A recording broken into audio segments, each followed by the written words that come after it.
Hi everyone, welcome to another episode of Motivating Monday. I hope everyone is well. My name is Yekai and I'll be sharing with you some learning points which serve as word of encouragement for me from the book of 2nd Corinthians.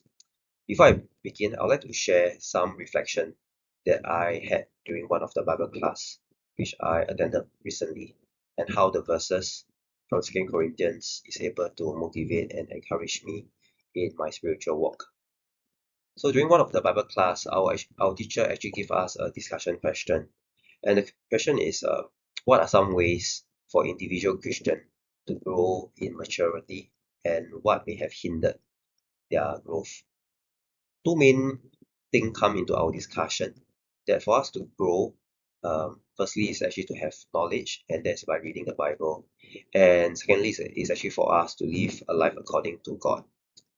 And the hindrance in growth is mainly temptation of the world, and also the decline in physical health and sickness. Personally, pertaining to this question, what strikes me the most is actually the word maturity. I actually ask myself that can one mature without having experience, or the application of what we have learned in our everyday life. For me, maturity comes through experience, especially during tough time. That is when I feel the growth is the greatest. And for today's episode of Motivating Monday, I'll be sharing with you 2nd Corinthians chapter 4, verse 6 to 18, which actually serves as a form of encouragement during tough time in my personal journey. Let me read out 2nd Corinthians 4:16 to 18 to all of you. Therefore, we do not lose heart. Even though our outward man is perishing, yet the inward man is being renewed day by day. For our light affliction, which is but a moment, is working for us, far more exceeding an eternal weight of glory. For we do not look at the things which are seen, but the things which are not seen. For the things which are seen are temporary, while the things which are not seen are eternal. I will be taking the opportunity to read each sentence of the verse, and also to explain what I personally feel of them. Firstly, therefore we do not lose heart. Personally, I feel that being discouraged at times is a natural response, but losing heart means losing hope, and as well as giving up. In this verse, Paul actually reminded us that perseverance is not powered by optimism. However, perseverance is being sustained by hope in God's ongoing work in all of us. Next sentence, even though our outward man is perishing, yet the inward man is being renewed day by day. It is certain that with time there will be a decline in physical health. With time we all grow old, we all age, therefore health will not be as good. There are also times that we will feel emotionally or circumstantially troubled. However, faith is not for us to pretend that everything is fine. Even Paul openly admits his loss, his weakness, and as well as his own limitation. Personally, I feel that renewal is often quiet and unseen.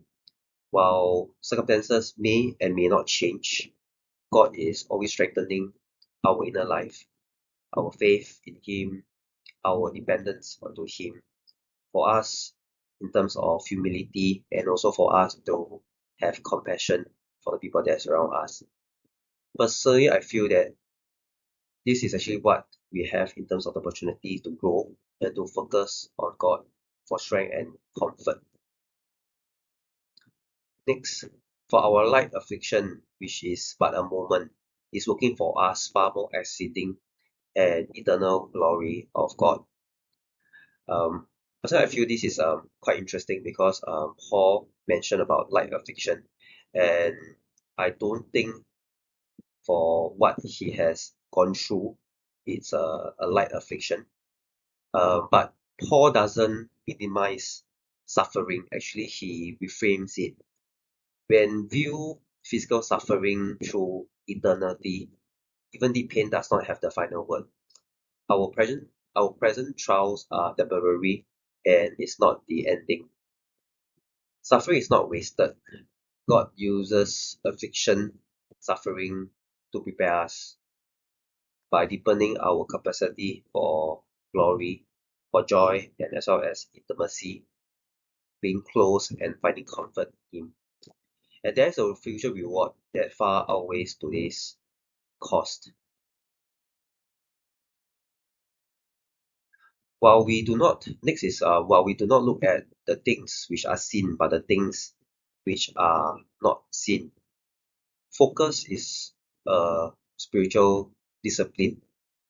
What we constantly look actually shapes our mind and also what we think of.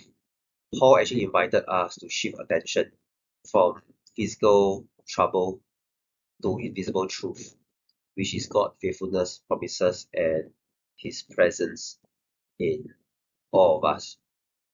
Lastly, the last sentence from this verse: for the things which are seen are temporary, but things which are not seen are eternal.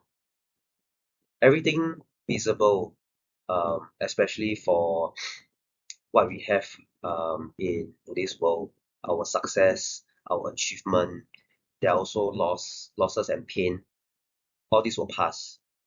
What lasts is faith, our character, our love, and our life with God. Eternity gives meaning to today. In summary, 2 Corinthians 4:16-18 teaches us how to suffer without despair, for us to age without fear, and to live without losing heart. God is always at work in all of us, even when the evidence feels thin. The outer may fade, but the inner is being renewed.